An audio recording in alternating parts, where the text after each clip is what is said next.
Bismillahirrahmanirrahim.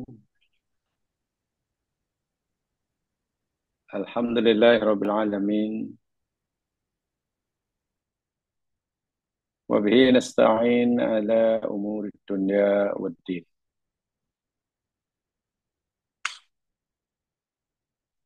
Salatu wassalamu ala asyrafil anbiya wal mursalin. Nabiyina Rasulina Muhammad wa ala alihi wa ashabihi ajma'in.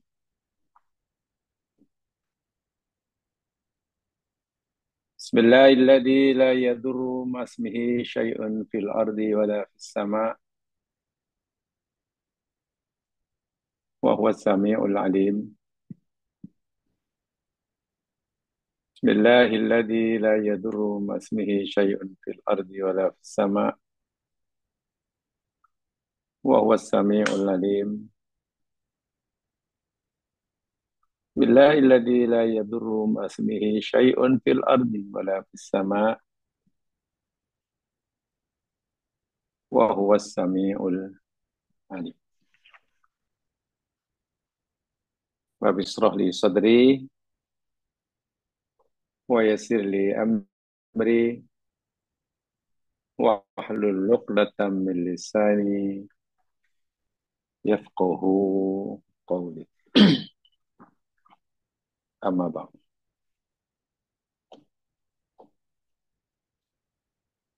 Jemaah yang dirahmati Allah sekalian, dipanjatkan doa agar Allah Subhanahu wa taala senantiasa memberkati, melindungi, meridhai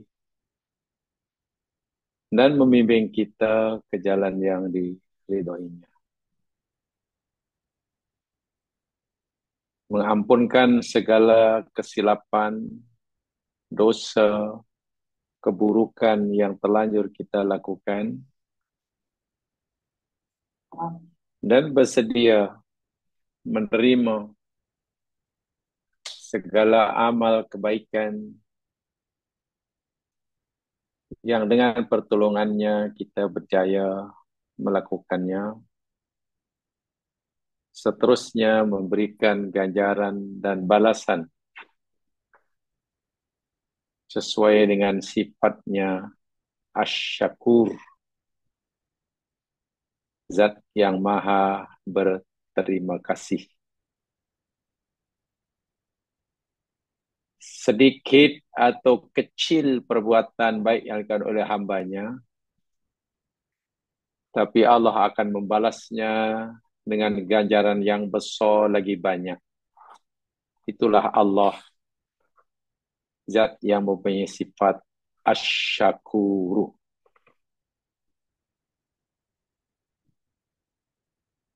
Dengan mengingati sifat Allah asy-syakur, maka ianya akan memberikan motivasi pada diri kita, dapat motivate diri kita untuk terus berusaha, tidak kenal jemu, melakukan kebaikan sekecil apapun kebaikan yang kita nak lakukan. Karena Allah dengan sifat syakurnya, tadi saya katakan, akan memberikan balasan yang berlipat ganda. Sama ada dari segi kuantiti dan juga kualiti.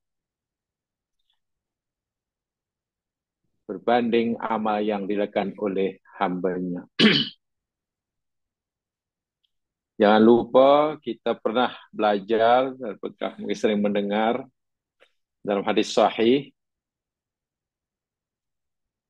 bagaimana seorang pendosa, maksudnya orang yang banyak dosa, dalam riwayat dia seorang perempuan, dalam riwayat yang lain seorang laki, yang pasti tak kira jenis jantinanya apa, orang ini banyak dosanya. Dan juga dosa-dosa yang besar. Tapi subhanallah, Allah memberikan pengampunan bagi dosa-dosanya tersebut kerana si hamba yang banyak dosa itu tengok dengan penuh kasih sayang, penuh dengan rahmat, memberikan minuman kepada anjing yang sedang dahaga. Tengok. Bagi minum pada anjing yang dahaga, itu kan menurut penilaian kita hari ini, kalaupun itu dianggap sebagai perbuatan baik, kan perbuatan yang biasa-biasa saja. Bagi minum, yang diberi minum pula anjing yang dahaga. Anjing pula binatang yang haram. Tapi Masya Allah, dengan perbuatan yang nampaknya remeh, kecil, tapi karena dilakukan kerana Allah, Allah memberikan balasan yang luar biasa. Dosa orang itu diampun. Itulah Allah syakur. Jadi hadis-hadis seperti ini tidak harus kita jadikan sekadar bahan cerita, tapi hendaklah kita jadikan sebagai motivasi. Untuk motivate diri kita, jangan malas-malas kita ini melakukan kebaikan, walaupun kebaikan yang kita mampu buat itu hanya kecil. Gitu lah. Nampaknya remeh. Karena Allah Maha Syakur. Demikian juga, jika kita sudah terlanjur melakukan dosa, jangan pula putus asa mohon pengampunan. Sebanyak manapun dosa yang telah terlanjur kita lakukan, sebesar apapun, selama manapun dosa besar yang kita telah buat, jangan putus asa, terus-menerus memohon pengampunan daripada Allah. Karena pengampunan Allah jauh lebih besar, jauh lebih banyak berbanding dosa hambanya. Ingat dalam hadis juga Nabi ceritakan, hadis sahih, bagaimana seseorang yang melakukan dosa besar, dahlah dosa besar, banyak pula, bukan sedikit, membunuh 100 orang. Itu kan dosa yang luar biasa. Bukan membunuh seorang, membunuh 100 nyawa. Tak terkira lah sebesar apa dosanya. Karena tidak putus asa mencari pengampunan Allah, bertaubat, akhirnya Allah ampunkan. Sebelum pun orang itu melakukan amalan-amalan taubat. Karena orang yang masih dalam perjalanan menuju destinasi yang ditunjukkan oleh orang alim pada masa itu, bahwa ada satu tempat di situ ramai orang-orang yang nasibnya macam dia. Semua orang yang di tempat itu diisi oleh ramai orang yang semua ingin taubat, taubat, taubat. Cobalah kamu bergabung dengan mereka dan orang bersemangat. Dalam perjalanan menuju destinasi yang ditentukan, di tengah jalan, ajal telah menjemputnya. Karena ia sudah berada di tempat yang lebih dekat dengan destinasi yang dituju, berbanding dengan rumah yang ditinggalkan, maka matinya husnul khotimah dan Allah ampunkan dosanya. Tengok. Inilah hadis-hadis seperti ini, sebenarnya hadis yang benar-benar hendaklah menjadi motivasi bagi kita dalam beramal. Sama ada ketika kita ada keinginan untuk melakukan kebaikan, ataupun kita ada keinginan untuk bertaubat. Kita ingati hadis-hadis seperti ini, insya Allah kita tidak akan jemu-jemu, insya Allah kita akan terus bersemangat, memohon pengampunan jika terhadap kesalahan kita, terus meningkatkan amal kebaikan, walaupun sekecil apapun kebaikan yang kita lakukan itu. Apalagi bila amalan itu amalan yang besar. Ini adalah menjadi peringatan bagi kita semua. Jamaah yang dirahmati Allah sekalian, Insya Allah kita akan teruskan siri kajian kita. Kita masih bicara tentang syarat yang mesti dipenuhi oleh seseorang yang mau kalimah la ilaha illallah diterima oleh Allah dan membolehkan orang yang mengucapkannya merdeka daripada neraka dan seterusnya masuk surga. Hari ini kita akan pelajari syarat yang keenam. Syarat yang keenam. Saya bacakan dahulu dalam nota itu sebelum kita uraikan sama. Syarat yang keenam, yakni al-inqiyadu. Bahasa Arabnya al-inqiyadu. Bahasa Melayunya patuh. Patuh. Orang yang telah mengucapkan kalimat tauhid, kemudian ia meyakininya, maka ia harus patuh, wajib patuh dan tunduk terhadap syariat yang telah ditetapkan oleh Allah Subhanahu wa taala. Dahulu kita pelajari yakni belum ya, belum jadi. Nanti ada yang sepah yang ketujuh. Yang ketujuh itu qabul. Nanti ada kaitannya yang keenam dan kok yang ketujuh ini. Yang keenam al-inqiyad, patuh. Lawannya yakni al-munafilit tarki. Tak patuhlah, meninggalkan. Si al-inqiyad mana hawa al-ittiba bil af'ali. Menerima apa saja yang datang pada Allah, lalu mengikutinya dengan cara mengamalkannya. Sekadar menerima sahaja apa yang datang pada Allah, Allah suruh kita buat baik, ya Allah kami terima perintahmu. Allah larang kita buat jahat, ya Allah aku terima juga laranganmu. Tapi kita tidak melaksanakannya, itu namanya bukan inqiyad. Inqiyad itu yakni mengamalkan apa yang telah kita terima daripada Allah.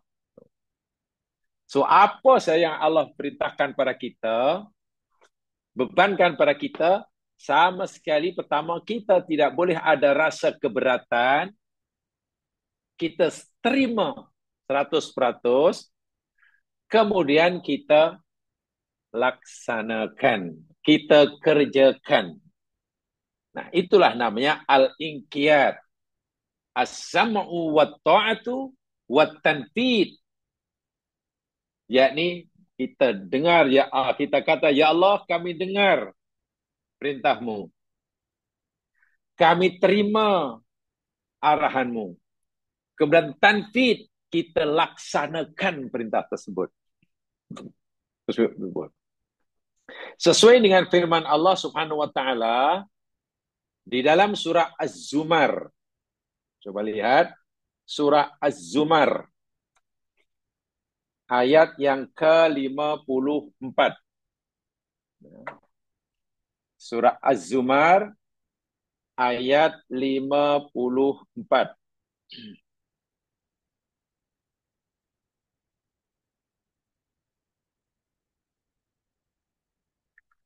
Saya bacakan keratan ayat yang berkaitan ayat ini, ayat dengan tajuk inqiyad saja.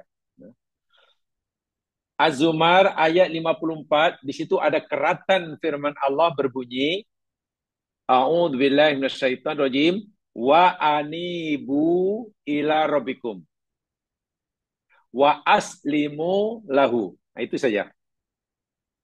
Wa anibu ila rabbikum wa aslimu. So ada dua perintah dalam ayat ini. Perintah pertama, wa anibu ila rabbikum, dan kembalilah kamu pada Tuhan kamu. Kembalilah. Arahan kembalilah ini pasti ditujukan pada mereka yang sudah tidak lagi berada di jalan yang sebenarnya. Atau perintah anibu, kembalilah, itu yang pada mereka yang sudah jauh meninggalkan Allah. Karena dia sudah jauh meninggalkan Allah, sudah berada di luar jalan Allah, Allah panggil balik. Baliklah, baliklah, kau nak pergi mana? So, orang ini sudah jauh, mungkin sudah meninggalkan Allah. Karena jalan hidupnya sudah jauh daripada landasan syariat, Allah panggil dahulu. Baliklah, baliklah. Kembali semua orang kata Melayu, balik ke pangkal jalan.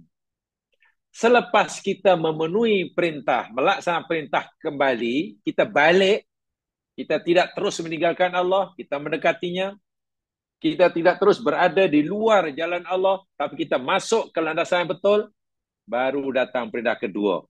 Wa aslimu lahu. InsyaAllah.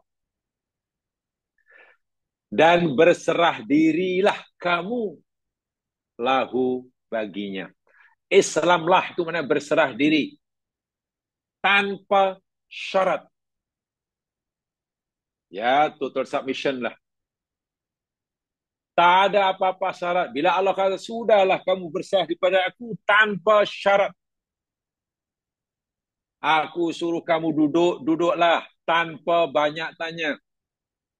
Aku suruh kamu berjalan, jalanlah tanpa banyak soal. Aku suruh kamu buat, buatlah. Tak perlu letakkan syarat. Ya Allah, kami nak buat. Kalau tak payah. Tapi tak apalah. Tak ada. No tapia. La tapia. Itu nama aslimu. Inilah ingkiat. Inilah ingkiat. Jadi, Islam di sini, wa aslimu dan Islamlah kamu, maknanya, yakni yaslu wajahu, menyerahkan diri pada itu maknanya al-ingkiat. Buat saja apa yang Allah suruh. Apa yang Allah suruh. Lebih-lebih lagi, bila itu berupa larangan. Begini ya kaidahnya jam sekarang ya. Dalam hadis Nabi, idza amartukum bi syai'in fa'tu minhu mastata'tum. Apabila aku perintahkan kamu untuk melakukan satu perbuatan, kata Nabi, buat oleh kamu ikut kadar kemampuan kamu. Tuh. Berkaitan dengan suruhan, agama suruh kita buat ikut kadar kemampuan. Sehingga ada dalam kaidah usul fiqh, ma la yudraku kulluh, la yutraku kulluh. Mana-mana perintah yang kita tak mampu nak melakukan semuanya, tak mampu nak buat semuanya, jangan tinggal semuanya. Itu perintah. Mana-mana perintah agama yang kita tak boleh buat semuanya 100%, jangan tinggal 100%. Buat ikut kadar kemampuan. Itu perintahnya. Sementara larangan, kalau Nabi sudah larang, nah itu pantahu. Kalau aku larang kamu melakukan satu perbuatan, tinggal 100%. Meninggalkan larangan tidak boleh ikut kemampuan. Tak boleh. Allah larang tu kita buat 10, 10-nya kita tinggal semuanya. Tidak boleh ikut kan, ya Allah, hambamu ini hanya mampu tinggal 6 saja, yang 4 belum mampu. Tak boleh. Bila larangan mesti tinggal semuanya, tapi kalau perintah suruh buat ikut kemampuan. Perintahnya ada 10, kita hanya mampu buat 7, buatlah 7. Perintahnya 10, kita hanya mampu buat 6, buat yang 6. Kenapa ya? Kalau perintah kita hanya suruh buat ikut kemampuan, tapi kalau larangan kita mesti suruh tinggal semuanya. Begini jamaah sekalian, rahasianya. Apa saja yang agama perintahkan kepada kita untuk kita buat, pasti ada kebaikannya. Pasti. Apa saja perintah agama pasti ada manfaat, ada kebaikan di sebalik perintah itu. Kalau kita buat 100%, ya kita dapat kebaikan 100%. Tapi karena kita tak mampu buat 100%, hanya mampu buat 60%, kita masih dapat kebaikan 60%. Kalau kita hanya mampu buat 40%, ya hanya 40%. Maknanya, sebanyak manapun sekadarnya perintah yang kita mampu buat, karena kadar kemampuan kita hanya buat begitu, kita tetap dapat kebaikan. Sebab itu dalam bab perintah, jika kita tak mampu buat semuanya, jangan tinggal semuanya. Sementara larangan, semua larangan Allah pasti ada keburukannya. Pasti ada madaratnya. Tidak ada benda yang dilarang oleh Allah, melainkan pasti ada keburukan, ada madarat di sebaliknya. Sebab itu bila larangan mesti tinggal 100%. Kita tak boleh kata, tak apalah kalau saya tak boleh tinggalkan keburukan 100, tak apalah buat keburukan 5% pun jadilah. Bukan, tak boleh. Keburukan tidak boleh diambil walaupun sikit. Nah, inilah kalau kita sudah melaksanakan ini, itu namanya ingkiyat. La ilaha illallah kita sudah memenuhi syarat. Lagi satu syarat ini. Yakni ingkiyat. Ingkiyat. Maksudnya apa? Alladhi yaqulu la ilallah yang qadu limanaha. Orang yang telah mengucapkan kalimah la ilallah wajib melaksana, patuh akan tuntutan Allah yang dia saksikan itu. Kan kita bersaksi tiada Tuhan melainkan Engkau ya Allah.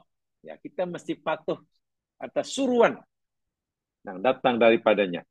Yang datang daripada Allah SWT. Yaquluha wa yanqad bihaitsu ya'budu wahdah. Dia mengucapkannya, dia melaksanakan perintahnya, meninggalkan larangannya. Wa yu'addi ma ujabalu alaihi wa yada'u ma harrama alaihi la budda min inqiyadin. Bukan sekadar menerima perintahnya, tapi juga melaksanakan perintahnya. Bukan sekadar menerima larangannya, tapi juga meninggalkan larangannya. Itulah inqiyad. Itulah inqiyad. Baik. Saya ingin sampaikan apa kata Ibnul Qayyim Al-Jauziyah, murid kepada Imam Ibnu Taimiyah. Ini saya kutip daripada kitab beliau, kitab Ibnul Qayyim, namanya Al-Wabilut Thayyib. Nama kitab beliau Al-Wabilut Thayyib. Di situ Ibnul Qayyim memberikan uraian begini. Saya bacakan Arabnya, aslinya nanti saya jelaskan. Inna min alamati ta'zimil amri wan nahyi alla yahmilal amru ala illatin tud'iful inqiyad wat taslim li amrillahi azza wa jalla. Sesungguhnya salah satu daripada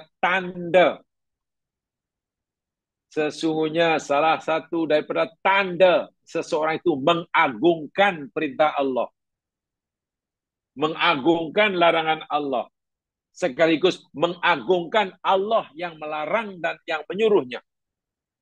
Apa dia?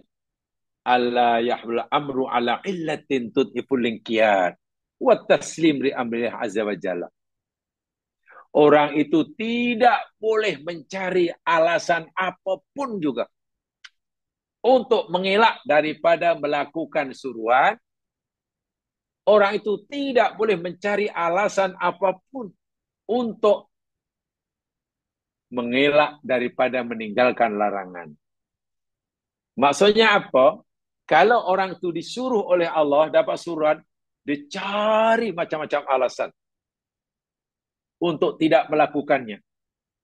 Ya Allah, benar ya Allah, ini perintahmu. Hambamu tahu ini perintahmu ya Allah, tapi kami sedang ini, kami. Jadi coba nak cari alasan untuk tidak melakukan perintah Allah. Otaknya tiba jadi cerdas.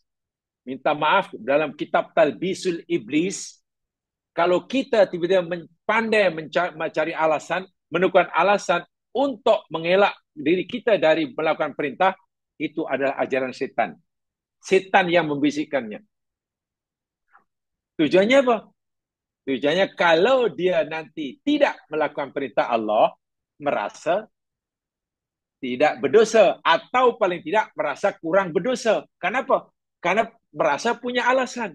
Ya Allah, hamba sebenarnya ingin buat ni. Tapi apakan daya kan, jangan sampai mencari alasan. Jangan sampai kita nak cari justifikasi untuk justify kesalahan kita. Demikian juga bila Allah larang, hai hambaku jangan buat ini, jangan buat ini, jangan buat ini. Tiba-tiba orang tu cari alasannya. Cari alasan untuk mengelak daripada meninggalkan larangan Allah. Memang Allah suruh larang, tapilah. Jadi memang patutlah saya tak tinggalkan larangan Allah ini. Karena dia menemukan alasannya menurut dia. Walhal yang memberinya alasan sehingga dia merasa tidak bersalah melanggar larangan Allah, itu bisikan iblis. Itu bisa iblis. Dan orang ini tidak ada ingkian. Bermakna apa jamaah sekalian? Bila ada perintah, kita tidak boleh mencari-cari alasan untuk tidak buat. Bila ada larangan, kita tidak boleh mencari-cari alasan untuk melanggarnya. Lainlah kalau Allah sendiri yang memberikan kita alasan untuk tidak buat. Tapi ada peraturan lain. Contoh, bulan Ramadan Allah suruh puasa. Betul. Dan kita yang puasa. Tapi Allah beri kita alasan. Bukan kita. Bukan kita yang mencari alasan. Allah bagi alasan pada kita untuk tidak puasa. Apa contohnya? Allah bagi kita sakit. Kan sakit itu Allah yang berikan kita. Maknanya kita ada alasan untuk tidak puasa. Dan itu tak mengapa. Bukan mencari-cari alasan.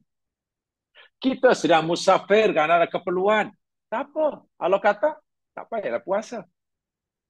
Itu alasan Allah benar. Tapi kalau kita mencari-cari alasan.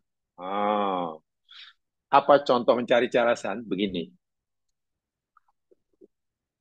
Beza ya antara orang tidak melakukan perintah Allah kerana ada alasan dengan orang yang meninggalkan perintah Allah dengan mencari-cari alasan. Dia terpaksa musafir karena ada kepentingan. Maknanya dia ada alasan untuk tidak puasa. Tak apa. Boleh. Itu masih kira ingkiat. Tapi orang ni lain. Saya sebenarnya malas sungguhlah nak puasa ni. Macam mana ya untuk membolehkan saya ni boleh tak puasa? Macam malas sungguhan ni. Saya malas. Oh, tak apalah, saya tahu caranya. Caranya, tanpa ada apa-apa keperluan, tak apa saja ya.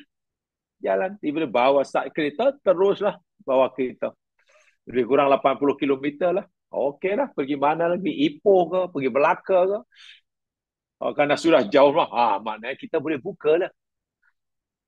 Jadi cari alasan untuk tidak tak puasa. Itu namanya mencari-cari alasan. Allah Maha tahu. Wah, kalaupun dia tak puasa, dia wajib bayar. Hanya mencari-cari alasan untuk mereka dia tak puasa, itu dosa.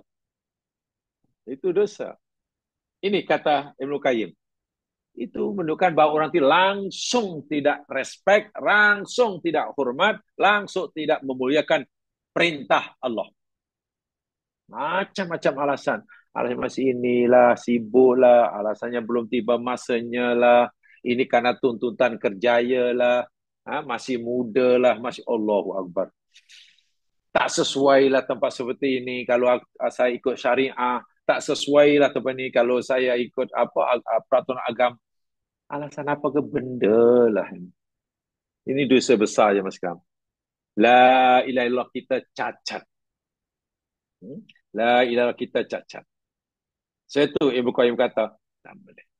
Nah sekarang, amaran kepada mereka yang tidak mengamalkan ingkiat, mencari-cari alasan untuk tidak ingkiat, ini amaran Allah. Ini perintah Allah yang jelas sekali. Coba yang lihat surah An-Nisa sekarang. Lihat surah An-Nisa ayat 65.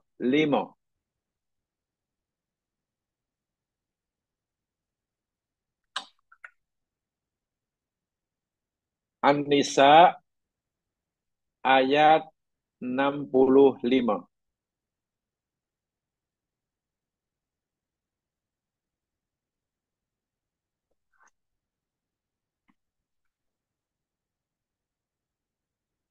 A'udzu billahi minasy syaithanir rajim. Fala wa rabbika la yu'minuna hatta yuhakkimuka fima shajara bainahum. ثم لا يجدوا في أنفسهم حرجا مما قضيت ويسلموا تسليما. Surah An-Nisa ayat 65. Bermaksud, falah, maka tidak. Allah yang menafikan. Allah kata, oh tidak, tidak, tidak, tak. Tidak, kata Allah. Wa rabbika, Allah bersumpah, demi Tuhan engkau, wahai Muhammad. Apa yang Allah nafikan ni? Kenapa Allah bersumpah pula sebelumnya ke sesuatu? Ingat ya, bila Allah nak mengingatkan sesuatu yang besar, diawali dengan sumpah, maknanya apa yang Allah beritahu itu perkara yang amat penting sekali. Sangat penting. Karena jika Allah mengingatkan sesuatu, tak perlu sumpah itu pun, semua perintah Allah itu penting, semua firman Allah benda yang dahsyat. Ini kan pula Allah mulakan firman-Nya dengan warabbika, demi Tuhan engkau. Ini sumpah ni. Rupanya ini yang Allah sampaikan. La yu'minun. Mereka umatmu itu, wahai Muhammad, tidak beriman. Umat kamu yang mengaku beriman kepada aku, yang mengucapkan la ilaha illallah, dan mereka mendakwa sebagai orang mukmin, Allah kata la. Itu bukan orang beriman. Mereka hanya mengaku mereka beriman. Tapi aku, kata Allah, tidak mengakui keimanan mereka. Kan berat itu. Mereka saja yang merasa sudah mengucapkan kalimah la ilallah, lalu mereka dakwa, dia fikir sudah beriman. Allah kata, betul mereka sudah mengucapkan la ilallah. Tapi kata Allah, aku kata, mereka ni tidak beriman. Pasal apa keimanan mereka dinafi oleh Allah? Pasal apa la ilallah mereka ditolak oleh Allah? Ini dia. Hingga bila? Hatta yuhakkimuka fima syajara bainahum. Nomor 1. Ini syaratnya. Hatta sehingga yuhakkimuka. Mereka melantik engkau, menjadikan engkau sebagai hakim. Orang yang bertugas memutuskan satu-satu masalah. Fima, pada apa syajara yang diperselisihkan berlaku bain antara mereka. Bila mereka ada masalah apa sajalah, mereka mesti merujuk masalah itu untuk menyelesaikan masalah itu kepada engkau, Muhammad. Engkau sebagai hakimnya. Bagi orang yang hidup pada zaman Nabi, senanglah, boleh terus rujuk jumpa Nabi. Sahabat. Bagi mereka yang hidup selepas baginda wafat, ya merujuknya kepada sahabat lah, yang pernah hidup sama Nabi. Bagi selepasnya, macam mana? Kepada peninggalan Nabi. Dan yang diingat oleh Nabi hanya ada dua. Satu Al-Quran, kedua hadisnya. Kalau begitu syarat iman seorang itu diterima Allah, pertama mesti merujuk segala masalah yang berbangkit, yang timbul,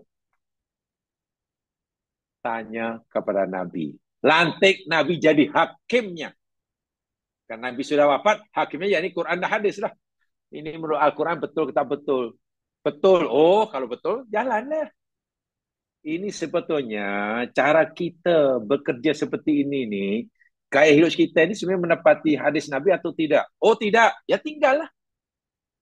Penyelesaian bukan masalah suka tak suka, bukan masalah seronok tak seronok, selera atau tidak, apa kata orang ramai, bukan. Masanya apa kata Quran, apa kata hadis. Jika Quran dan hadis kata oke, boleh. Jika bercanggah dengan keduanya, ya kita beri, walaupun kita menyukainya. Inilah namanya taslim. Inilah syarat ingkiyat. Memang sederhana nampaknya ya penyacara ini, tapi tidak mudah karena kita mesti memahami Al-Quran, kita mesti belajar hadis Nabi. Itu pastilah. Pasti itu. Jadi kita jadikan dua sumber ini, karena baginda sudah wafat, sebagai hakim. Yuhakimuka itu hakim. Yang akan memberikan kata putus tentang masalah yang kita kedupi. Macam ini boleh ke tak boleh ya? Ini halal ke haram ya? Ini elok tak elok kah? Ini dosa atau pahala? Tanya pada agama. Bukan tanya pada orang ramai, bukan tanya pada kebiasaan, bukan tanya pada adat, bukan tanya pada untung atau rugi. Tidak. Oh, kalau untung, oke. Okay. Kalau lu rugi, jangan. Oh, bukan begitu cara berpikir dalam agama, bukan begitu. Untuk memboleh, kalau kita mau syahadah kita diterima oleh Allah. Kenapa? Tumma la yajidu fi anfusim harajam mimma qadait. Kemudian mereka yang mengaku beriman itu tidak mendapatkan apa-apa keberatan dalam hati mereka dari apa yang engkau telah putuskan. Bila Quran sudah kata merah, kita terima tanpa rasa berat hati. Bila hadis kata biru, kita terima tanpa rasa berat hati. Itu maksudnya. Jangan kita hadis putuskan ia biru, lalu kita payah nak menerima karena kita berharap sangat benda itu kuning umpamanya. Tak boleh. Bila apa yang kita maukan dalam hidup ini bercanggah dengan apa kata Quran hadis, utamakan apa kata dua sumber ini. Korbankan keinginan kita, korbankan pendapat orang lain, korbankan segala-galanya. Itulah ingkiat. Tanpa ada haraj. Hal itu rasa tak selesa lah itu. Memang tidak mudah ya mas sekalian. Mengucapkan kalimat Allah mudah. Tapi memastikan kalimat ini menjadi penyelamat kita daripada neraka, memberikan kita kepada neraka dan masuk surga, ini syarat-syaratnya. Wa yusallimu taslima, dan mereka berserah dengan sebenar-benar berserah diri tanpa syarat. Inilah paduan oleh Allah. La ilaha illallah. Ya Allah, hamba-Mu telah mengucapkan la ilaha illallah. Tiada Tuhan melainkan Kau ya Allah. Mana hamba ini orang mukmin lah. Allah kata, ya kamu telah mengucapkan la ilaha illallah dan kamu mengaku mendakwa telah mukmin. Tapi nanti dulu Allah kata, jangan-jangan iman kamu ni aku tak terima. Aku nak cek dulu, kata Allah. Masalah kehidupan ini bila masalah, kamu merujuk pada siapa? Nafsu ke, orang ramai ke, kepentingan diri ke, atau apa kataku atau kata nabiku? Kalau kita sudah mengikuti apa kata Allah dan apa kata nabinya, kita kesampingkan kepentingan diri, kita abaikan nafsu kita, kata orang, ini sudah penuh. Lalu kita terima apa kata Allah, kata Nabi, tanpa rasa berat hati, rasa protes, mengeluh, dan berserah diri. Barulah syahadah kita memenuhi syarat al-inqiyadu. InsyaAllah.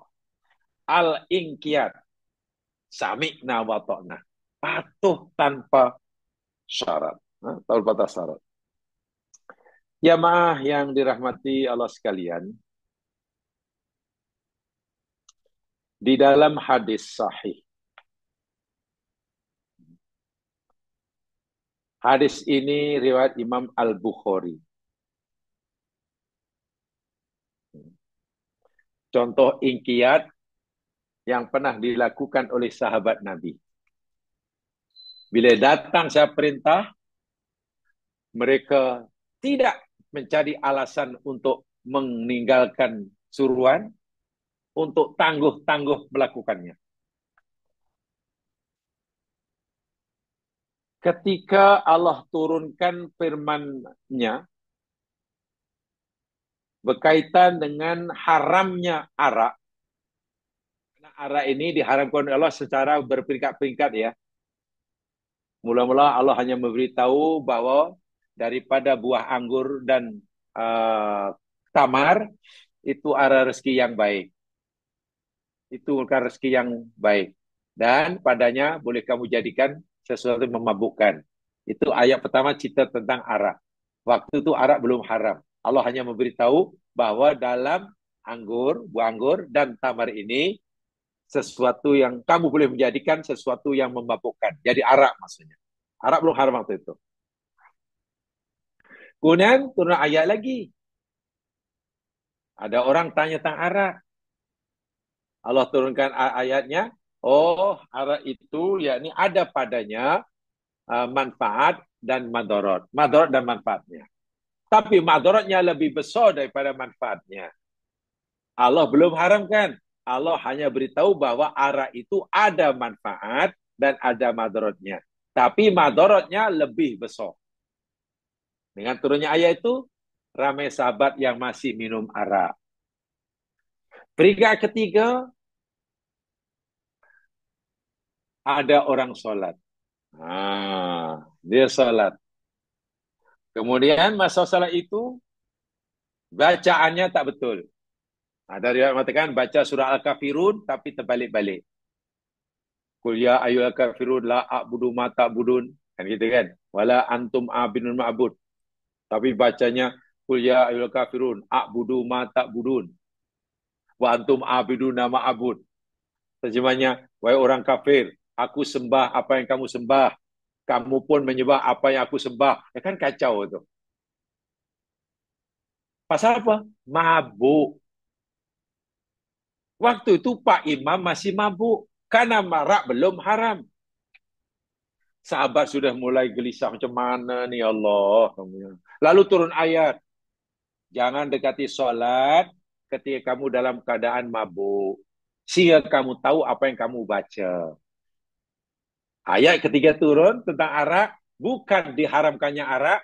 Tapi dilarang solat ketika orang masih mabuk. Tunggu bila dah mabuk baru solat. Maknanya mabuk boleh. Tapi jangan solat dalam keadaan mabuk. Gitu ceritanya. Jadi mungkin mereka kalau nak mabuk lepas isya lah. Soal isya dahulu. Kalau lepas itu baru mabuk lah. Mabuk lah tak apa. Karena belum haram. Tapi mereka sudah mulai. Ya mulai berfikirlah. Iya ya. Walaupun arak ni belum Allah haramkan. Tapi kan aku nak mabuk. Bila mabuk pula. Tak boleh solat.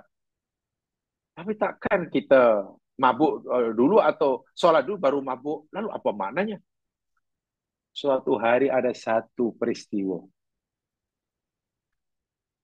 Tak tahulah masalahnya bukan besar sangat.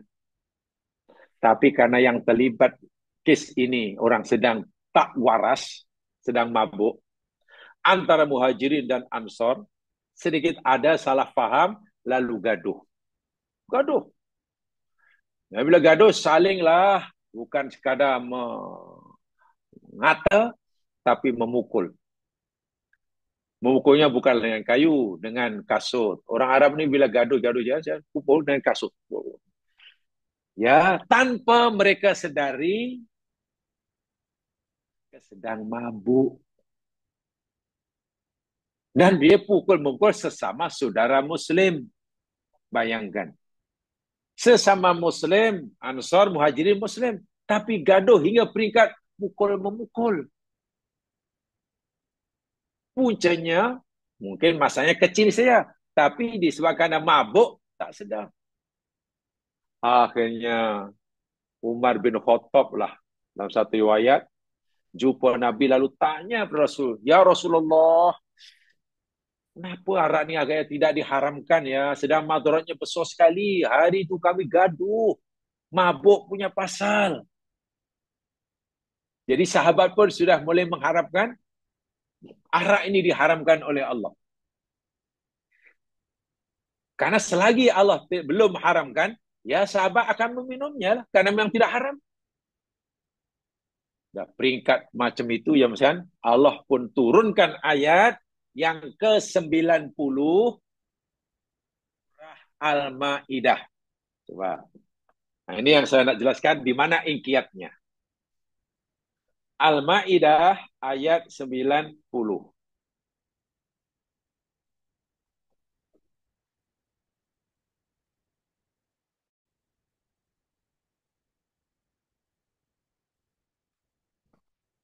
A'udzu billahi minasy syaithanir rajim.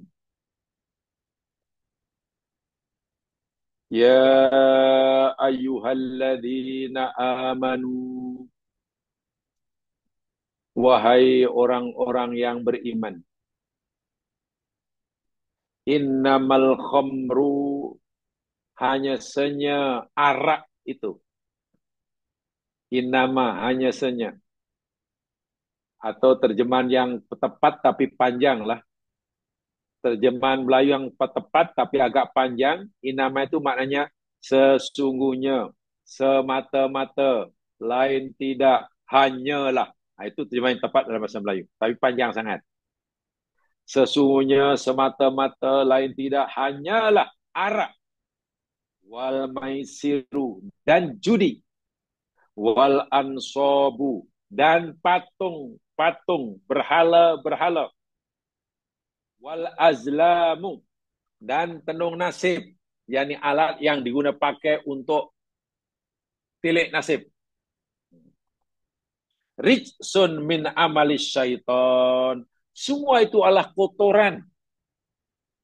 Kotor, buatan keji, dan kotor, menjijikkan daripada perbuatan setan. Wahai orang beriman, kamu tahu tak arak itu kotoran, perbuatan setan, judi demikian juga, berhala, tunasib, itu semua perbuatan kotor, perbuatan setan. Fajtanibuh, fajtanibuh, maka tinggalkan oleh kamu, jauhi oleh kamu arak itu.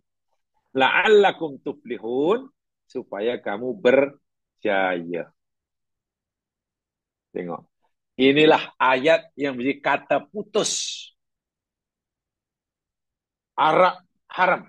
Disebut dalam ayat ini ya, arak, judi, asap, termasuk arak. Haram.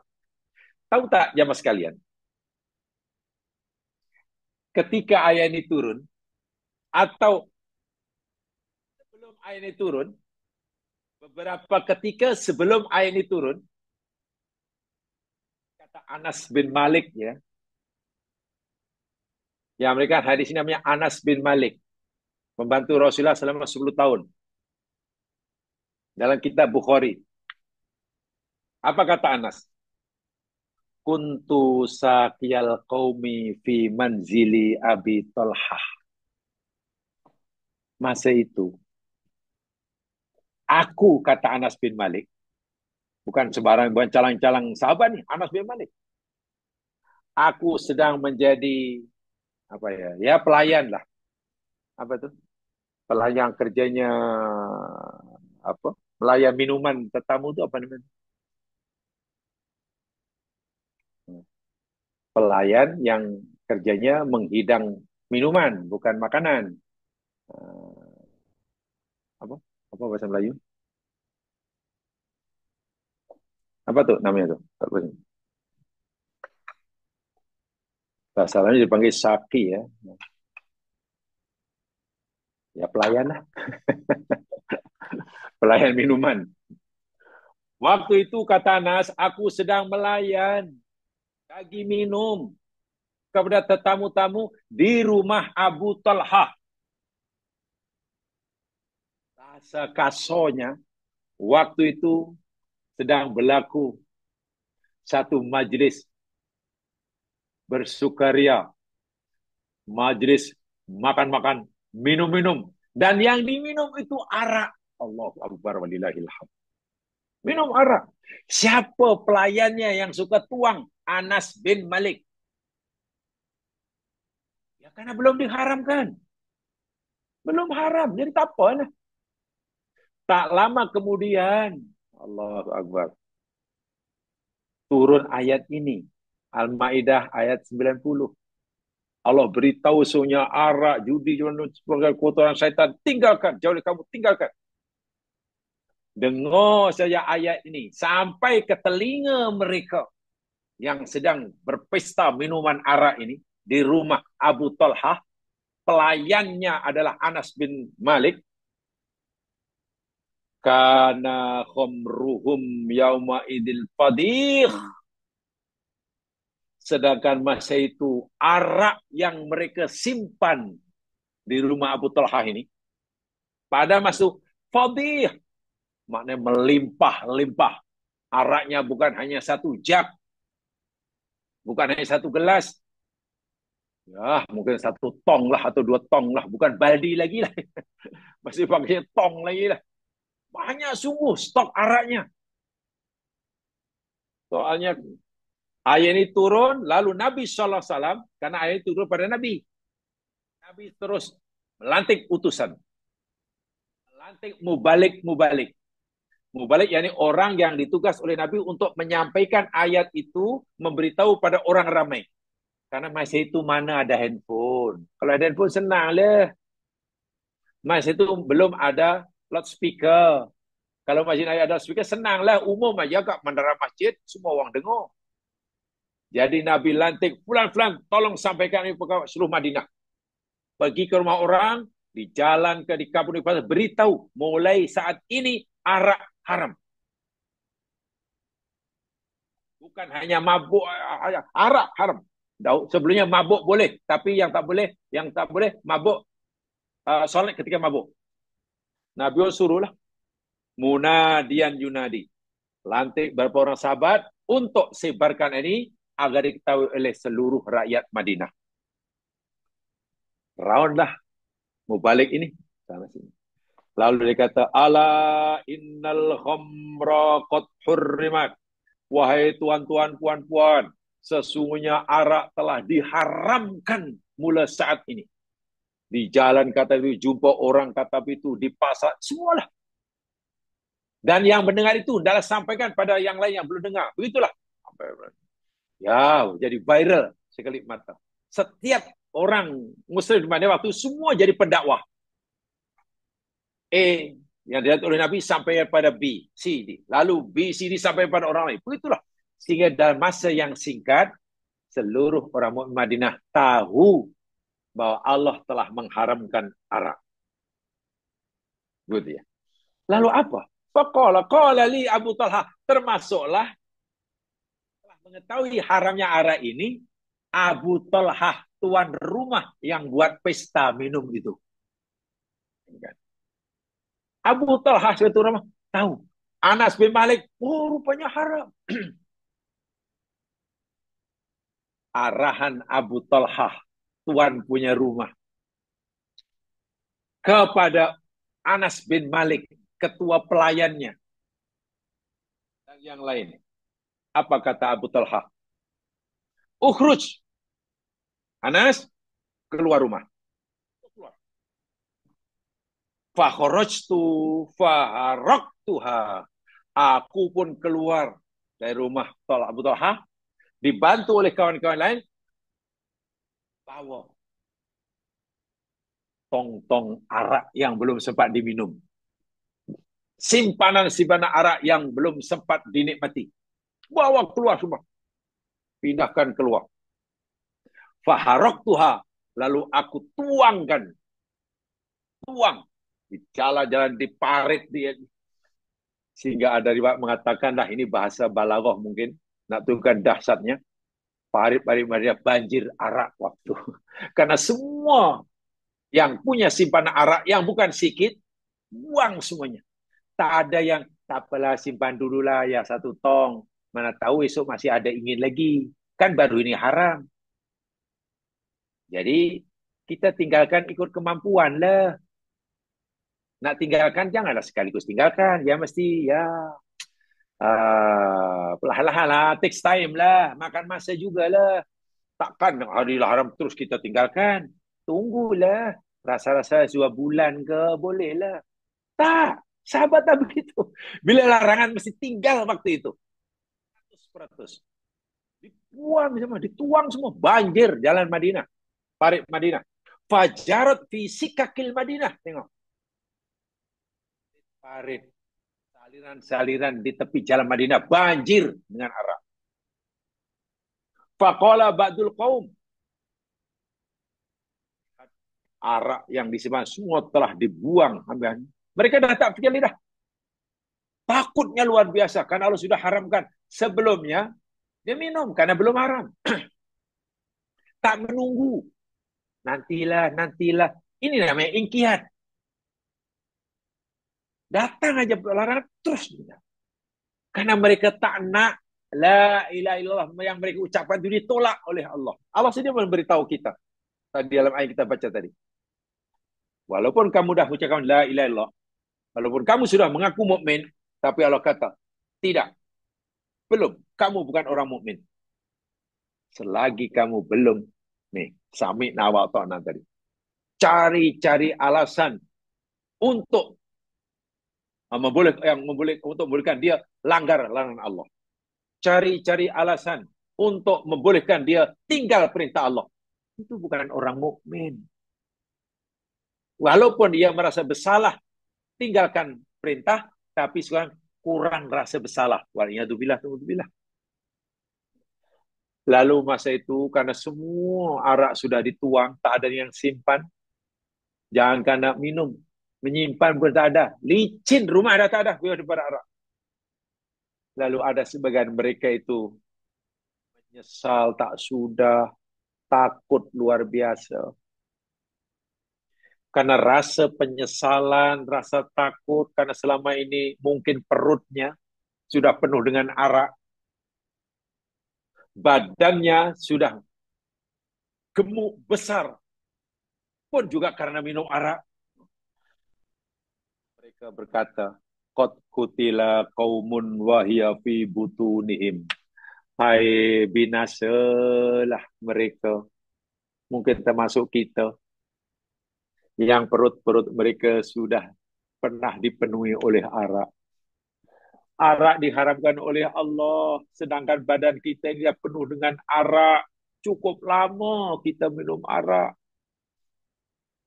Walaupun mulai hari ini kita dah tak nak minum lagi, tapi perut kita ni dah kenyang dengan arak, celakalah orang seperti kita ini. Macam mana lah.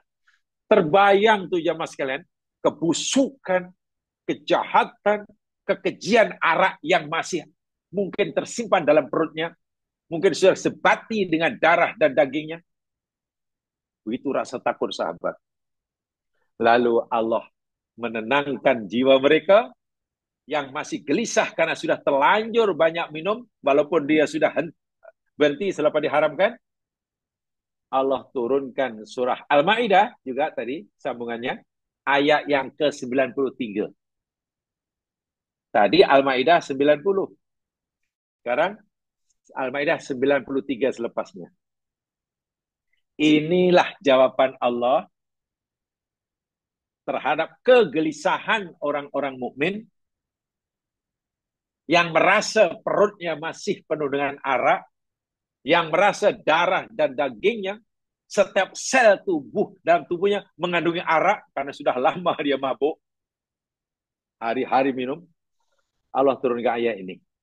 Wahai orang mukmin yang merasa bersalah dan dosa besar karena selama ini minum arak ketika aku belum haramkan, walaupun sekarang sudah tak lagi minum arak karena aku sudah haramkan, Allah kata, dengar apa kata aku. Laisa 'alal ladzina amanu.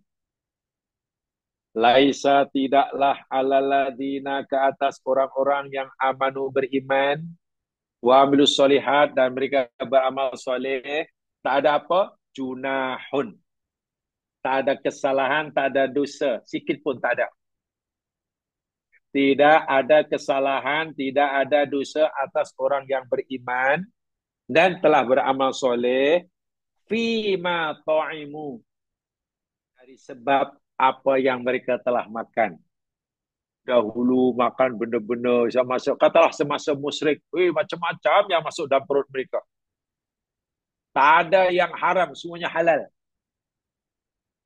Sebelum turun larangan arak, perut mereka penuh dengan arak. Saya kata tadi, setiap sel dalam tubuhnya mungkin mengandungi arak. Lalu Allah kata, tak ada dosa bagi orang mukmin yang telah beriman dan beramal soleh dari sebab makanan yang mereka makan, dari sebab minuman yang mereka minum, dengan syarat idza mattaqau, apabila mereka orang beriman dan beramal soleh itu telah bertakwa. Satu. Wa amanu, dan mereka telah beriman. Wa amilus solihat, dan mereka telah beramal soleh. Tummat taqau, kemudian mereka bertakwa. Wa amanu, dan mereka beriman. Tummat taqau, kemudian bertakwa. Sanu, dan mereka berbuat baik. Tengok bahasa Al-Quran.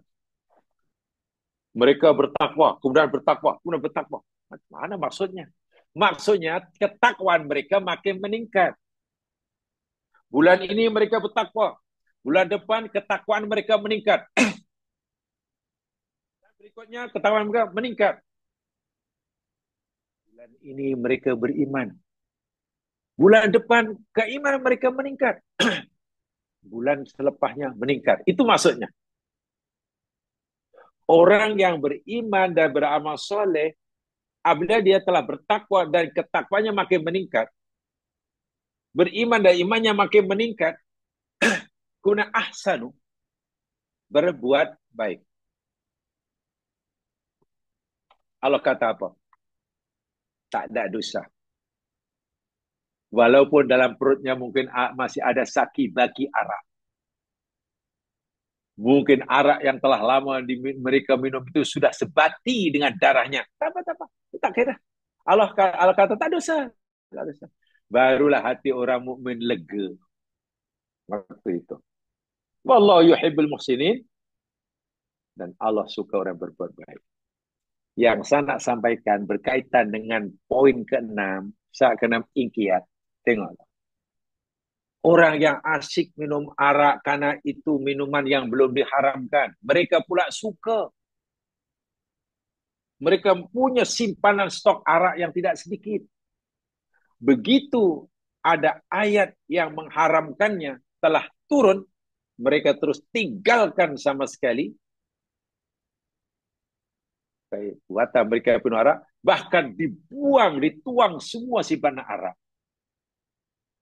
Tidak banyak tanya, tidak banyak alasan, tidak tunggu masa. Itu namanya ingkiat.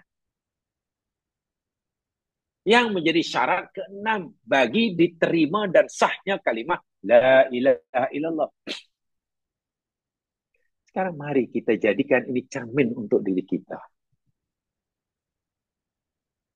Dengan jujur dan ikhlas, kita jadikan ia cermin untuk diri kita, mendidik kita. Kalau sahabat-sahabat Nabi yang punya keinginan yang sudah sebati dengan dirinya, yang diminum arak, bahkan punya stok yang tidak sedikit, begitu arak diturun ayat tentang haramnya arak telah diturunkan, mereka terus tinggalkan hobi dia, kesukaan dia, dibuang arak, tidak menunggu masa. Sekarang coba kita bandingkan diri kita. Kita sudah lama mengetahui dan sudah banyak kita mengetahui apa-apa yang dilarang oleh Allah. Larangan Allah kita sudah tahu. Ayatnya pun tahu di mana, surah berapa. Ayat yang melarang kita mengumpat, dah tahu semuanya. Dah tahu semuanya. Dan kita tahu bukan hari ini, sudah puluhan tahun. Sudah puluhan tahun. Yang menjadi pertanyaan ialah, kalau sahabat baru tahu, diberitahu saat itu, bahwa benih ini diharamkan, mereka terus tinggalkan. Lalu kita ini di mana ya? Kedudukan kita ini di mana berbanding sahabat-sahabat? Larangan yang kita sudah lama tahu, tapi masih belum mampu meninggalkan. Mana di mana ingkiat kita? Walhal kita nak la ilaha illallah kita ini diterima oleh Allah. Tapi Allah bersama dengan bersyarat. Syaratnya satu dan dia nomor 6 ini. Tahu benda itu dilarang, tapi belum ditinggalkan. Tahu benda itu disuruh, tapi belum dibuat. Maksudnya hingga bila, gitulah. Hingga bila. Itu yang sangat diamat tadi. Kelemahan kita dan ini wajib kita akui di samping kita terus berusaha untuk memperbaiki diri. Kita tidak boleh selalu mencari alasan untuk menangguh-nangguhkan dalam melaksanakan suruhan atau untuk menangguh-nangguhkan dalam meninggalkan larangan. Begitu tahu terus. Kalau kita sering menangguh-nangguhkan, tahu benda itu dilarang, tapi kita tak tinggal, tahu benda itu disuruh, tapi tak buat, ayat tujukan pada orang yang punya sikap seperti ini. Kalau kita punya sifat seperti itu, suka menangguh-nangguhkan, meninggalkan larangan yang kita dah tahu, suka menangguh-nangguhkan, melaksanakan suruhan yang kita dah tahu, ada ayat untuk kita. Mari saya tunjukkan ayatnya. Lihat jemaah sekalian surah Al-Hadid ayatnya.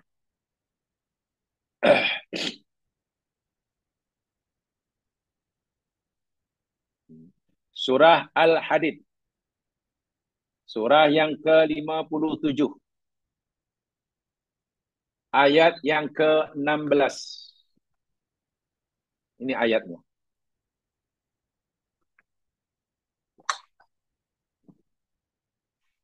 Orang yang telah bersahadah tapi belum ada ingkiat, tunggulah, tunggulah, tunggu. Tahu itu suruhan tapi masih belum mau buat. Tahu itu larangan masih juga dilanggar. Mengumpat itu larangan Allah tapi masih istiqomah. Mencela orang mukmin itu larangan Allah tapi masih bagi amalan harian. Suudan pada sama muslim, bercakar muslim, itu larangan agama. Dalilnya tahu, tapi menjadi budaya. Coba, macam mana agaknya penilaian Allah terhadap sahadah kita? Bercakar sama muslim, hina menghina, saling menjatuhkannya, mengorek-orek kesalahan orang, itu larangan Allah dalam surah Al-Hujurat. Semua sudah tahu. Tapi kenapa kita masih belum meninggalkannya? Dan kita berharap, la ilaha illallah kita diterima oleh Allah. Ya peliklah bunyi dia. Jadi kalau kita masih ingin menunggu nanti, ini ayatnya. Ayatnya teguran yang keras daripada Allah. Surah 57 ayat 16. A'udzu billahi minasy syaithanir rajim. Alam ya'ni lil ladzina amanu an takhsha'a qulubuhum li dzikrillah. Alam ya'ni, belumkah tiba masanya? Belumkah tiba waktunya? Lilladzina amanu, bagi orang-orang yang beriman itu. Antakhsha'a qulubuhum, menjadi khusyuk hati-hati mereka. Lidzikrillahi, kerana mengingati Allah. wa ma nazala minal haqqi, dan kebenaran yang telah turun. Ini peringatan keras Allah. Seakan-akan Allah berfirman begini, wahai orang-orang yang mengaku beriman, belumkah tiba masanya bagi kamu untuk hati kamu ini khusyuk dengan peringatan Allah, khusyuk dengan kebenaran yang Allah berikan pada, maknanya mau tunggu berapa lama lagi kamu ini akan terima perintahku dan melakukannya. Tunggu bila lagi kamu meninggalkan laranganku yang kamu sudah ketahui. Belumkah tiba masanya? Namun tunggu bila lagi? Ini ayat ini Tuhan pada mereka yang menunggu-nunggu. Tangguh, nantilah. Yang hingga saat ini, larangan yang jelas-jelas hukumnya haram, masih belum ditinggalkan. Entah apa alasannya. Pada orang ini Allah kata, belum tiba masanya ke? Nak tunggu bila lagi? Nak tinggalkan laranganku yang kamu dah tahu? Nak tunggu bila lagi? Nak melaksanakan perintahku yang kamu sudah ketahui? Wala yakunu kalladzina utul kitaba min qabl. Janganlah mereka orang mukmin yang tangguh dalam melaksanakan suruhan meninggalkan orang itu menjadi seperti mana ahli kitab. Seperti mana orang-orang Yahudi, Nasrani yang diberi kitab oleh Allah dahulu. Mereka tangguh tak patuh pada Taurat yang mereka dah faham. Mereka tak patuh pada Injil yang mereka telah kaji dan mengerti. Perintah Taurat tidak dilakukan. Larangan Allah tidak ditinggalkan. Perintah Injil tidak dilaksanakan. Larangan Injil dilanggarnya. Kepada orang itu, kamu jangan macam mereka itu. Fatola alaihimul amadu. Fatola, maka telah menjadi lama dan panjang alaihim atas mereka al-amadu masa. Mereka tangguh 1 tahun sampai 2 tahun, 3 tahun, 4 tahun. Daripada umur 20 sampai 30, sampai 40, 60, tangguh. Tolak. Karena sudah terlalu lama mereka tak segera ingkiat, tak segera melakukan perintah Allah yang mereka dah tahu, tidak segera meninggalkan larangan yang mereka sudah faham, tangguh tahun yang lama, akhirnya apa yang berlaku? Karena terlalu lama tangguh menanggap ingkiat. Faqasat qulubuhum waliyadzubillah. Faqasat, maka menjadi keras. Kosa yaksu mana keras. Qulubuhum, hati mereka. Ini hati maknawi ya, bukan hati hissi. Qalbun maknanya ada 2. Makna hissiyah, kalau qalbun makna hissiyahnya yakni jantung. Tapi qalbun maknawiyah itu hati. Yang ada dalam jiwa. Dicari-cari, kalau orang kata dioperate, dibelah dadanya, tak akan jumpa qalbun, hati yang jiwa itu. Tapi yang jumpa jantung. Jadi bila Allah kata qasat qulubuhum, keras hatinya, mana bukan keras jantungnya. Hati tempatnya iman, hati tempatnya akidah, hati tempatnya perasaan, hati keraguan. Dan bila hati ini sudah keras ya mas sekalian, alhamdulillah. Quran kata dalam ayat yang lain, bila suatu hatinya sudah keras, jangankan diperingatkan oleh Nabi, dan Nabi itu manusia macam mereka. Jika yang menyampaikan peringatan Allah itu malaikat sekalipun, mereka tidak akan percaya. Karena hatinya sudah keras. Orang yang hatinya telah keras, jangankan yang cerita tentang alam barzah itu, orang yang masih hidup, belum ada pengalaman mati. Jika yang menceritakan alam barzah itu, tok nenek moyang mereka yang dah mati, lalu Allah bangkitkan semula, lalu memberikan usrah dengan tajuk kematian, cerita pengalaman di alam barzakh, mereka pun tetap tidak percaya. Jadi jangankan percaya pada orang yang hidup yang cerita tentang kematian. Jika yang cerita kematian itu orang dah mati sekalipun, dia tak percaya. Puncanya apa? Hati sudah keras. Bermakna risiko, akibat buruk daripada sikap menangguh-nangguhkan. Menangguh-nangguhkan melaksanakan suruhan. Menangguh-nangguhkan meninggalkan larangan yang sudah tahu. Dalam bahasa yang berkaitan dengan tajuk kita, menangguh-nangguhkan ingkiat. Itu akibat buruknya luar biasa. Hati menjadi keras. Dan sahabat, patutlah sahabat ini gelarannya radhiyallahu anhum mardu'an. Allah ridha mereka. Sebut nama sahabat, adabnya kita sebut radhiyallahu anhu. Itu bukan gelaran biasa, itu bukan doa biasa. Allah ridha. Betapa tidak. Mereka punya hobi minum arak. Karena itu dah hobi dah, macam mana kesukaan. Tak minum sehari mungkin mereka pening. Begitu ayat haram, ayat diharamkannya arak turun, tidak menunggu sesaat, apalagi sehari, 2 hari, untuk menghentikan kebiasaan minumnya. Bahkan simpanan arak yang belum mereka jamah sekalipun, dibuang tanpa ada rasa sayang sikit pun. Itulah ingkiat. Jadi kalau kita katalah, ya, hormat sahabat, ingin jadi tak. Kan kita doa kita kan apa jamaah sekalian kan, ya Allah, ya Tuhanku, masukkan kami dalam segala wadilah jannata mal abror.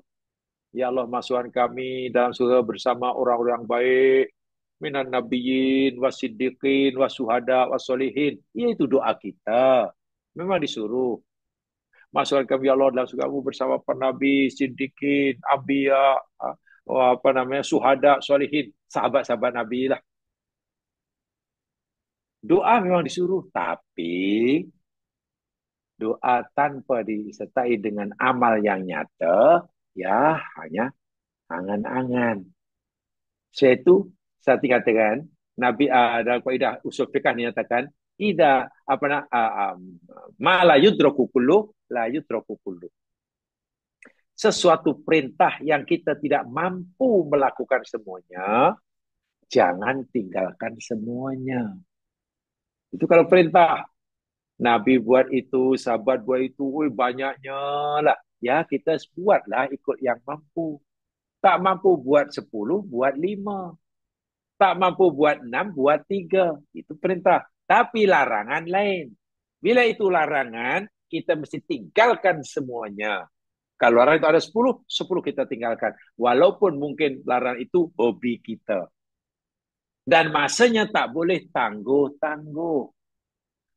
Dalam ibadah, masih ada tangguh, ada masa. Lapang masanya, contoh. Solat zuhur. Bukan masuk kita terus wajib solat. Kan masanya lapang. Kalau solat katalah perlukan 5 minit, tengok masa yang Allah peruntukkan pada kita untuk melakukan solat zuhur. Berapa jam itu? Sekarang daripada pukul 1 suku katalah, hingga 4.45. Wih, lama tu. Berapa jam? Bahas solat hanya 5 tahun atau 10 minit lah. Maknanya lapang. Masa depan. Tapi bab larangan tak boleh ditangguh-tangguh. Saat ini kita tahu itu dilarang, saat itu kita tinggalkan. Itu ingkiad. Bila kita tak ada kiat, ayat yang Allah tegur untuk kita, surah Al-Hadid ayat 16. Alam yakni. Bahasa mudahnya, belum tiba masanya kah? Nak bila lagi? Gitulah. Ayat ini jawab sekarang dahulu. Semasa kami masih menuntut, akhirnya menjadi satu cara dakwah anak muda yang cukup menyeronokkan. Ya, maklum masih muda kan. Masih pelajar, masih menuntut. Ya. Walaupun namanya memang gempa mahasiswa. Itu kan gempa. Lah. Bukan siswa, mahasiswa. Wih, gempa. Yang mengajar pun bukan guru, maha guru. Wah, semua maha ya. Tapi kan anak muda, belasan tahun, bagi 20, ya adalah yang sudah, ya, nampak syar'i sikit. Sudah banyak lah. Sudah mulai patuh syariat, ya, larangan dari si penampilan, segi pergaulan. Sudah, ya, sudah ngerti lah. Tapi ada kawan yang kadang masih degil. Larangan agama masih dilanggar. Jangankan hanya disiplin.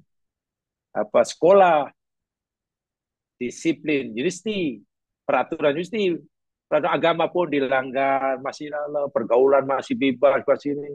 Jadi pada kawan yang sini, setelah kami belajar dulu, itu tegur. Kadang kepada kawan yang lain fakulti, kita kata, hey bro, alam ya nih. Baca kalimat pertama, alam ya nih. Yang paham, yang sudah belajar, pahamlah. Yang tak belajar, tak. Apa tu alam ya nih? Nah, lalu kita sudah cobalah lihat tuh Al-Hadid tuh ada tuh alamnya nih. Maksudnya ya nih kepada kawan yang masih degil ni kita ingatkan, belum tiba masanya kak. Bila lah nak berhenti macam itulah. Tunggu apa lagi? Masih tangguh tangguh. Alam ya nih. Malah 20 tahun masih belum tinggalkan. 25, 30 macam-macam lah. Sekarang sudah 60, 70, masih macam alam ya nih. Nah, kalau sampai 80 masih macam. Kalau lah ketika dia 18 tahun sudah seperti itu. Sekarang 18 terbalik masih seperti itu. Wah, itu mana sudah kosat kulubuhum. Ya. 18 macam tu. 18 terbalik dah masih macam tu. Itu kosat kulubuhum. Ingat, ini syarat yang sangat penting. Nabi jelaskan dalam Bukhari. Iya, kisahnya. Uang itu arak semuanya. Banjir itu. Apa namanya? Jarot fi sikakil Madinah. Parit-parit, longkang-longkang lah kalau bahasa awamnya. Madinah waktu banjir. Penuh dengan aliran arak. Mereka tak tunggu masa. Itu ingkiat. Namanya ya. Namanya ingkiat. Jadi tak tunggu masa. Contoh yang lain, ingkiat. Yang dilakukan oleh apa namanya sahabat. Bila itu perintah, terus dibuat. Itu karena kemampuan. Jamaah lihat di dalam surah, ini contoh kedua ya, kita paham betul. Ribna. Surah An-Nur. Surah 24. Surah 24 ayat 31. Kalau tadi ayat banyak tadi melibatkan kaum laki, sahabat laki. Ini untuk sahabat perempuan.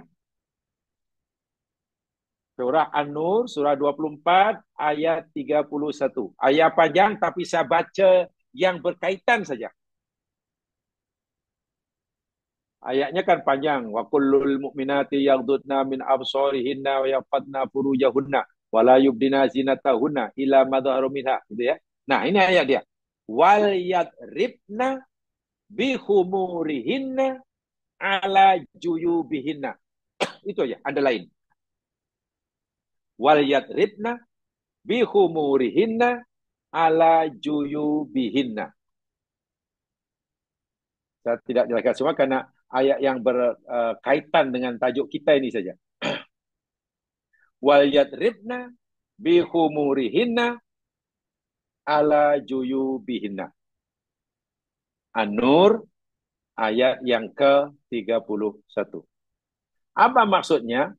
Ayat ini Allah tujukan kepada muslimah. Sahabat-sahabat perempuan. Berkaitan dengan penampilan diri. Menutup aurat maksudnya. Satu di antara perintah Allah dalam ayat ini hanya pada kaum muslimat, wal yadribna, dan hendaklah mereka menjadikan atau menutupkan bihumurihinna, kain kudung mereka. Kumur itu kain kudung, tutup kepala. Ala juyubihinna, hendaklah mereka tutupkan ke dada-dada mereka. Begini kisahnya. Sebelum ayat ini turun jemaah sekalian, wanita-wanita muslim, wanita-wanita non-muslim saat itu telah memakai tutup kepala. Oke ya. Telah memakai tutup kepala. Tapi cara mereka menutup kepalanya pelik. Ditutup kepala dia, tutup kepala kerudung itu bahasa Arabnya khimroh. Tutup kepala. Lalu lebihan tuh kepala itu dipanjangkan, dibiarkan ke belakang. Oh, belakang panjang, dia menutup bagian belakang. Sementara leher, kalau leher dia dadanya terbuka. Gitu lah. Jadi mereka menutup kepalanya, rambutnya dengan kain, kerudung kita panggil, tapi lebihan kain itu ke belakang, lebih panjang. Sementara lehernya hingga bagian dadanya itu terbuka. Itu cara orang kaum Bani menutup perpakaian waktu itu. Lalu Allah turunkan ya ini, hendaklah wanita-wanita muslimah itu menjadikan atau menutupkan khimrah, lebihan kain tutup kerudung itu bukan menutup belakang, tapi dia bukan ke depan sehingga menutup lehernya dan dadanya. Dan dadanya. Ini maksudnya. Jadi kalau kita cari banyak, mana ada ayat yang menyuruh menutup kepala? Memang tak ada. Dalam Al-Quran tidak ada ayat yang menyuruh perempuan menutup kepala. Pasal apa? Pasal perempuan waktu semua dah tutup kepala. Itu jawabannya. Tidak ada ayat yang menyuruh kaum wanita tutup kepala dia pakai kudung. Pasal apa? Kerana semua wanita waktu itu sudah tutup kepala dia. Hanya caranya pelik. Dilabuhkan ke belakang. Sementara bagian depan terbuka. Lalu Allah turunkan ayat ini. Jadikanlah, tutupkanlah, jadikanlah, tutup kepala kamu yang panjang itu ke depan. Menutup bagian depan kamu, bukan menutup belakang. Itu maksudnya. Jadi kalau kita ditanyalah, mana ada yang menyuruh kita tutup kepala, saya cari 30 juta tak jumpa. Memang tak jumpa. Kalau ayat, tutuplah kepala kamu. Tak ada. Kenapa tidak ada? Dan sekarang kenapa disuruh tutup kepala perempuan? Tidak ada kerana semua wanita dah tutup kepala. Ibaratnya semua orang sudah makan, ya tak perlu disuruh makan lah kerana semua sudah makan. Kepada orang yang semua dah makan, tak perlu kita suruh makan. Tapi kita arahkan, kalau makan, hati-hati anak. Macam tu. Pakai tangan kanan ya. Bukan. Ini dah makan, suruh makan. Macam mana? Jadi ini, ketika ini turun, Muslimah bingung jemaah sekalian. Macam mana ni? Kalau apa, tudung pula ke belakang. Akhirnya begitu ayat ini turun dan mereka tahu ayat ini, syakokna murutohunna fahtamarna biha. Masya Allah. Akhirnya mereka mengoyak, jemaah sekalian. Mengoyak kain mereka. Apa yang ada kain dipoyak lah, apa yang itu dikoyak lah, dan seterusnya lah. Ya. Kemudian mereka jadikan baju mereka dikoyak. Baju murut itu. Lepas koyak itu dijadikan penutup, letak depan. Sampai begitu sekali. Ketika mereka belum punya kudung kelapa pula, kepala, kudung kepala, labuh ke depan, tahu ayat ini, koyak bajunya, baju luar itu, lalu koyakannya diletakkan di depan. Mereka tak nak tunggu-tunggu. Bila Allah sudah suruh itu, sudah terbuat. Tidak boleh punya alasan, tidak boleh punya nantilah, itulah, inilah, itu. Tak ada. Itulah sahabat ni. Karena mereka faham syarat diterimanya la ilaha itu mesti ada ingkiat. Berjalan kiat. Jadi tidak ada lagi alasan untuk nanti itu, ini, itu. Tak ada. Ingat itu terima saja apa yang Allah suruh, terus buat. Tinggal siapa yang larang, terus tidak menunggu masa. Jadi memang, kisah apa sejarahnya memang luar biasa sahabat nih. Barulah mereka akhirnya menyediakan pakaian untuk tutup kepala dia, dipastikan lebihannya dilebihkan ke depan. Nah, itu sudah diselamat.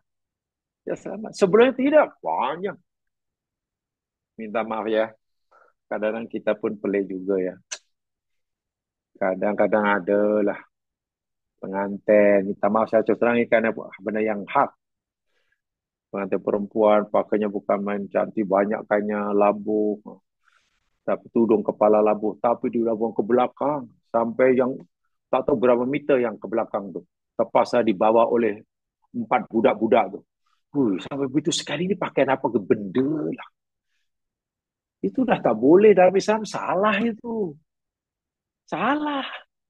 Yang pasti itu bukan daripada Islam dan bertentangan dengan syariat Islam. Tapi masalahnya kenapa ya orang Islam ikut-ikut? Tak ada rasa khawatir kah ini kaitannya dengan ingkiat? Itulah maksud saya. Lalu apa puasnya jika melanggar syariat? Tidak ada benda yang boleh mendatangkan kebahagiaan jiwa, ketenangan jiwa jika perbuatan itu melanggar syariat. Itu yang pasti. Dan ingin saya sampaikan lagi satu jamaah sekalian. Jamaah pasti sudah pernah lah mengerjakan haji dan umroh. Ada yang sudah banyak kali, tahu lah. Di Malaysia khasnya, ada yang pergi umroh tiap bulan. Bayangkan, umroh tiap bulan. Itu dahsyat loh. Ya, karena jadi mutawif, dia ada mutawif tiap bulan pergi umroh. Umroh. Di Madinah ini. Di Madinah kan ada namanya Masjid Qiblatain. Betul ya. Dan saya yakin semua telah visi itu. Ya, tengoklah kesan saya. Masjid 2 kiblat. Kalau kita lihat, tak ada pun masjid itu menghadap satu arah aja, dan 2 kiblat. Karena ada kisahnya. Dalam riwayat yang sahih, yang kuat, yakni Nabi sembahyang asar waktu itu. Ini dalam riwayat yang kuat lah. Yang kuat. Sembahyang asar. Tengah sembahyang pula, turun perintah Allah, tukar arah kiblat. Karena selama Nabi hijrah ke Madinah, lebih kurang 16 bulan, Nabi dan sahabat sholat itu menghadap Masjidil Aqsa di Palestina. Ya. Jadi menghadapnya ke arah utara. Kan di Madinah menghadap kami satu ke utara. Sementara Makkah di arah selatan Madinah. Jadi berlawanan lah. 16 bulan menghadap sholat itu kiblatnya arah utara Masjidil Aqsa. Tapi Nabi ingin sekali agar Allah tukar arah kiblat. Sampai suatu saat Allah kabulkan perintah Nabi, turun ayat. Dalam Al-Quran, itu dalam surah Al-Baqarah itu. Ada surah Al-Baqarah. Yang isinya memberitakan Nabi menghadapkan wajah dalam sholat ke arah Masjidil Haram. Sedangkan arah Masjidil Haram dengan arah Masjidil Aqsa itu berlawanan. Kalau di Madinah, sebelah utara. Masjidil Aqsa sebelah utara. Arah utara maksud saya. Masjidil Haram sebelah selatan. Tengah sholat pula disuruh alihkan. Jadi Nabi berpusing lah. Daripada mula menghadap Masjidil Aqsa, pusing menghadap Masjidil Haram. Tengah sholat. Makmum pun ikut sama. Nabi tak tunggu. Nanti lepas sholat lah.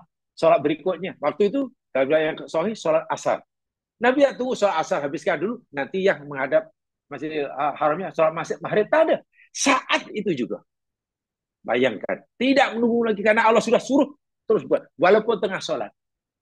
Jadi dalam sholat itu bertukar kiblat. Sehingga satu sholat asar itu, kiblatnya 2. Rakaat pertama menghadap Masjidil Aqsa. Rakaat berikutnya menghadap Masjidil Haram. Sehingga masjid di mana berlaku Nabi Rasulullah 2 arah kiblat, Masjid Qiblatain. Itu kisahnya. Tapi dari segi ingkiat, Nabi tak tunggu masa. Akhir Nabi lantik lah. Mau balik, tolong sampaikan ke seluruh Madinah. Apalah, boleh sampai sana. Akhirnya semua orang Madinah tahu, semua masjid Madinah tahu bahwa kiblat sudah ditukar. Ada yang agak lambat menyampaikan, sehingga ada orang sholat di Madinah baru menukar kiblatnya ke arah Masjid Aqsa pada waktu subuh besoknya. Maghrib dia masih asar masih menghadap Masjid Aqsa. Maghrib Masjid Aqsa. Isya Masjid Aqsa. Karena belum tahu ayat yang memerintahkan bertukar kiblat. Baru berita itu sampai pada mereka pada waktu subuh. Subuh itu baru. Begitulah semangat orang dahulu melakukan inqiyad. Dan inqiyad itu syarat diterima akidah la ilaha illallah. Bagi mereka yang tangguh-tangguh, tadi surah Al-Hadid. Alam yakni. Nah, itu aja. Alam yakni. Sampai bila lagi lah. Masih takut lama lah. Bila lagi lah. Bila lagi. Alam yakni.